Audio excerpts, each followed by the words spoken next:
सीख गए हो sir. Hello friends, you are watching the my channel so DRNPS Faridpur. We are about to discuss the special rules of passive voice. So guys,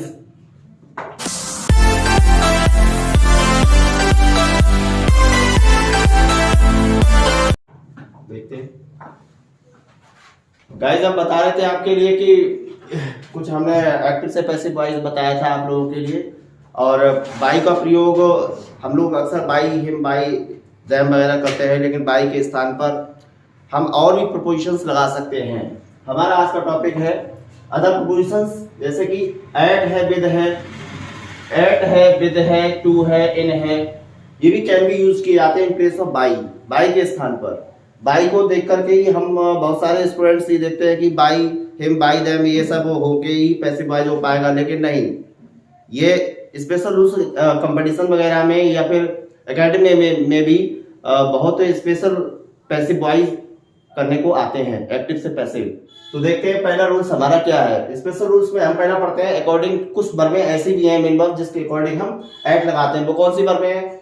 surprised, astonished, distressed, displeased and alarmed, इनके साथ eight का प्रयोग करते हैं। अब देखते हैं examples के जरिए।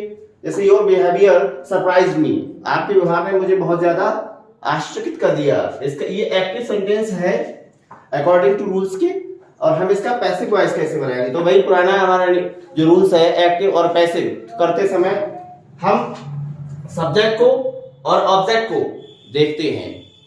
तो ऑब्जेक्ट हमारा मी है जिसका आई हो जाएगा। और हमने आपको ये भी बताया था कि प्रेजेंट और पास्ट इंडेफिनिट टेंस में पहले से हमारी एक्टिव वॉइस में हेल्पिंग वर्ब्स नहीं दी रखी होती है, तो हम हेल्पिंग वर्ब्स को मेन वर्ब यानी कि सेकंड फॉर्म होती है तो बाज वर्ब, और या फिर इसके अलावा डिड के साथ फर्स्ट फॉर्म अगर दे रखी हो तो भी बाज वर्ब लगाते हैं। और अगर प्रेजेंट इंडेफिनिट टेंस है जिसमें डू डज के साथ फर्स्ट फॉर्म होने पर इज एम आर, और वर्ब की फर्स्ट फॉर्म या वर्ब की फर्स्ट फॉर्म में ऐसी होने पर इज लगाते हैं, इज एम आर भी। तो देखते आई सेकेंड फॉर्म है तो was, I was surprised, surprised. अब हम सरप्राइज हम बता चुके हैं रूल्स में कि सरप्राइज के बाद में एट का प्रयोग करेंगे। एट योर बिहेवियर, बिहेवियर ये आपका सही है। बहुत सारे स्टूडेंट्स टीटी वगैरह में भी, कंपटीशन में या फिर एकेडमिक में भी ऑप्शंस आते हैं 4 या 2 से अधिक आते हैं, तो उसमें हम ये गैस नहीं कर पाते हैं। बाई भी दिया होता है वहां पे और बहुत सारे प्रोडिक्शंस होते हैं, तो हमें बाई वाला हम चूज कर लेते हैं अक्सर, तो ये गलत होता है। हमें ये पता नहीं होता है, हमें ये पढ़ नहीं पाते हैं बहुत डिटेल में कि हमारी वर्ब कुछ ऐसी होती है। इसकी सरप्राइज यहाँ पे तो ये एट को शो कर रही है, ये सही है। अगर यहाँ हम बाई लगा देंगे तो वो सेंटेंस यहाँ पे गलत हो जाएगा। जैसे कि हम आपको बता रहे थे बाई, तो ये बाई लगा के हो गया गलत, ये सेंटेंस आपका रॉन्ग हो गया। राइट सेंटेंस ये है एट। एग्जाम्पल दूसरा लेते हैं तो this news alarmed his father, तो इसमें ये ऐसे बनेगा, ऑब्जेक्ट है हमारा हिज फादर, अलार्म्ड। अब यहाँ पे आएगा वॉज, क्योंकि ये सिंगुलर है हिज फादर, आई भी सिंगुलर ही था, वॉज का प्रयोग किया गया। और सेकंड फॉर्म में तो वॉज का प्रयोग यहाँ पे भी करेंगे। तो गाइस ये हम रिमूव कर देते हैं इसको, सेंटेंस हमें दूसरा भी लिखना है। तो his father was, was alarmed. अब इसमें भी हम अलार्म्ड हमें बता के इसमें भी हम एट का प्रयोग करेंगे। एट दिस न्यूज, तो ये भी पैसिव वॉइस बन गया। इसका मतलब होगा कि उनके पिताजी जो थे वो जागरूक हुए इस न्यूज से। ठीक है, अब हमने एट के बारे में तो चर्चा कर ली है। एट और जो कुछ ऐसे मेन वर्ब्स थे जिनमें हमने एट का प्रयोग किया। अब हम अगले रूल्स पे आते हैं। वो हमारा दूसरा जो रूल्स है वो इसमें ये है कि रूल नंबर जैसे कि हम लिखे देते हैं यहाँ पे फर्स्ट, और रूल नंबर हम लिखे देते हैं वो सेकेंड। तो इसमें है नोन और नॉन ऑब्लाइज्ड, ये दो ऐसी मेन वर्ब्स होती हैं जिनके साथ में टू का प्रयोग करते हैं। तो देखिए एग्जांपल के रूप में हम देखते हैं he knows Mohan very well, वो भली भांति जानता है मोहन के लिए। तो एक ही एग्जांपल में आप देखें कैसे समझे पैसिव वॉइस का। तो ये भी गाइस पैसिव वॉइस ही थे, और इसका पैसिव वॉइस क्या होगा ये हम आपको बता रहे हैं। इसका पैसिव वॉइस ये होगा। तो इसमें वेरी वेल ये कुछ एडवर्ब्स वगैरह है। तो एडवर्ब जैसे कि आपको सेंटेंस में एक्टिव वॉइस के एक्स्ट्रा वर्ड भी मिलते हैं, अदर वर्ड्स भी मिलते हैं, तो उनको हम ऑब्जेक्ट मान लेते हैं कभी कभी। लेकिन ऑब्जेक्ट जो होते हैं वो हमारे मेन वर्ब के तुरंत बाद होते हैं, ठीक है। तो हम ऑब्जेक्ट वो होता है जैसे कि यहाँ पे यस्टरडे, टुमारो, वेरी वेल, बहुत सारे, ऑलरेडी, ये सब हो सकते थे, बिफोर वगैरह। तो उनको हम बिल्कुल भी एडवर्ब्स को ध्यान नहीं देते हैं। और बहुत सारे लंबे सेंटेंस होते हैं, हम केवल ये देखते हैं कि सब्जेक्ट के तुरंत बाद जो हेल्पिंग वर्ब मेन वर्ब है उसके बाद हमारा जो ऑब्जेक्ट है वो कहाँ है। तो ऑब्जेक्ट हमारा है मोहन। वेरी वेल जहां होता है वहीं लगा रहता है, वेरी वेल से हमें कोई मतलब नहीं होता है। तो यहां पे देखते हैं मोहन। अब फिर भाई हम बता रहे थे, बार बार हम आपको इसकी रिमाइंड करा रहे हैं कि आपको याद रहे इस चीज के लिए। और यहाँ पे knows, he knows, he singular है इसलिए नोज था, है ना। तो यहाँ पे है कि नोज में एसीएस लग रही है, यानी कि वर्ब में एसीएस लग रही है। तो हमारी मोहन के अकॉर्डिंग क्या आना चाहिए, हेल्पिंग वर्ब एज, एज।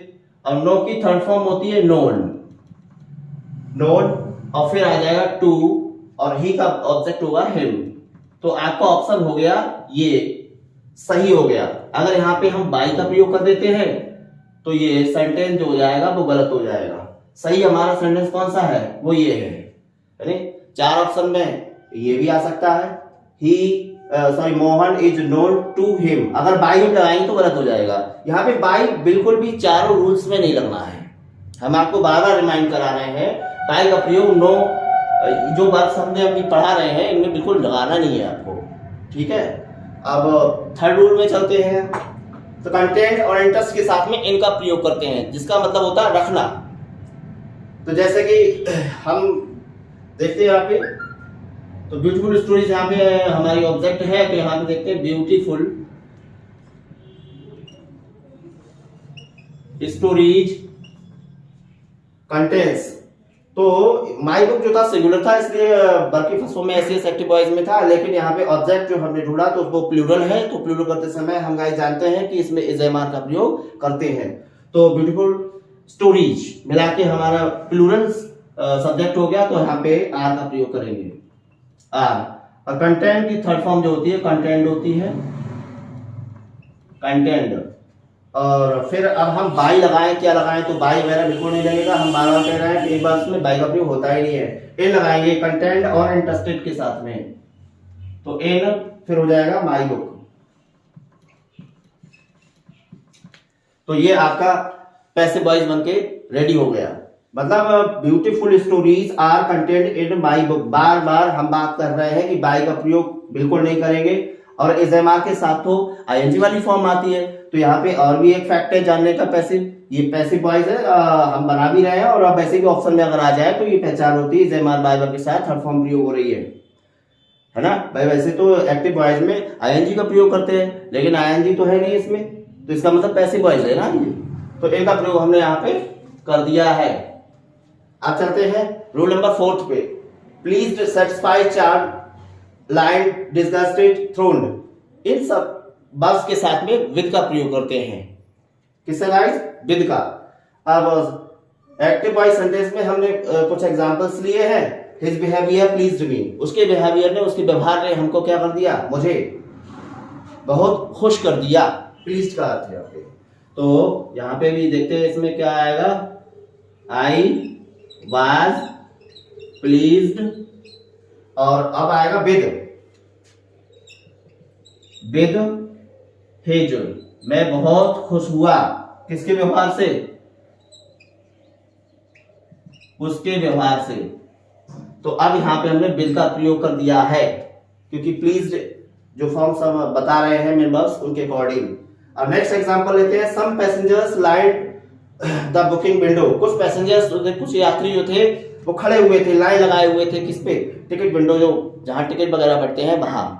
तो अब लाइन एक ऐसी मेन वर्ब है जिसके साथ हम क्या का प्रयोग करेंगे, तो दो विद का प्रयोग। तो इसमें भी हम देखते हैं, तो द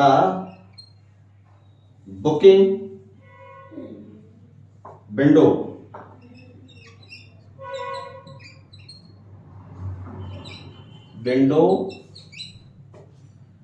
बाद अब बुकिंग विंडो जो है वो सिंगुलर है, यहाँ पैसेंजर्स प्लूरल थे, तो यहाँ पे आएगा वॉज।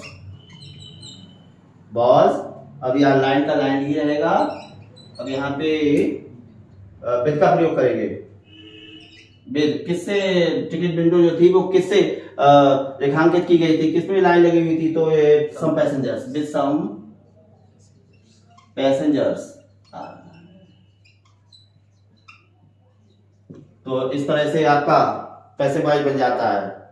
तो अभी हमने एक्टिव से पैसिव करते समय कुछ हमने आपको ऐसे मेंबर्स बताए जिनके बाद में एट का प्रयोग, विद का प्रयोग, इन का प्रयोग, टू का प्रयोग करते हैं, बाई के स्थान पर रिप्लेस कर देते हैं। तो आज आपको जानने को मिला कि हम बाई के अलावा भी other prepositions according to verb के लगाते हैं।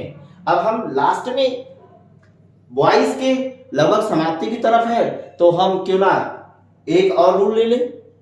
वो हमारा है कि डायरेक्ट से इनडायरेक्ट बनाते समय हमने नरेशन में पढ़ा होगा रिपोर्टिंग स्पीच में, और तो इसमें बात कर रहे थे कि इसमें इनडायरेक्ट सेंटेंस को फिर कैसे बनाएं पैसिव वॉइस में। डायरेक्ट से इनडायरेक्ट तो बना देते हैं, लेकिन इनडायरेक्ट सेंटेंस को भी पैसिव कैसे बनाया जा सकता है।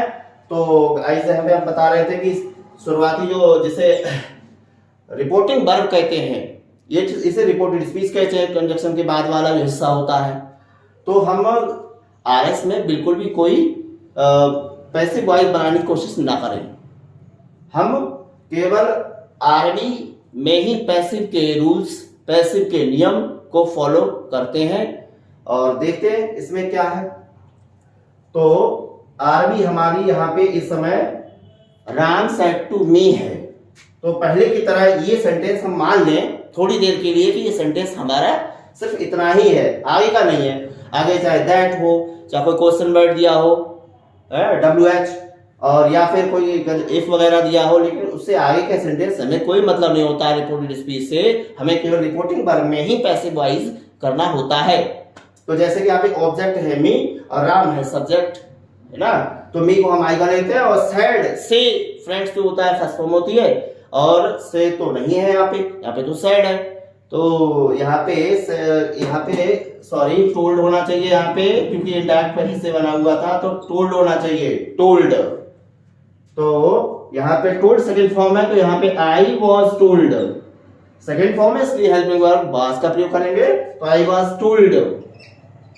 अब फिर वही राम, तो बाय राम, है ना, I was told by Ram, बाकी का हमारा सेम रहेगा, बाकी कोई परिवर्तन नहीं। तो पैसे हमारा सिर्फ आरबी से यानी कि रिपोर्टिंग वर्ब से बन जाता है। आरएस में हम बिल्कुल भी एंट्री नहीं मारते, छेड़छाड़ बिल्कुल भी नहीं करते हैं।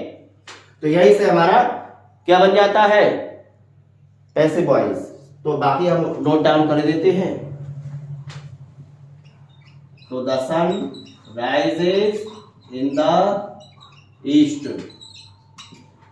तो आज हमने आपके लिए कुछ डिस्कस किया, डायरेक्ट से इनडायरेक्ट करते समय और इनडायरेक्ट से पैसिव वॉइस कैसे करा जाए लास्ट में।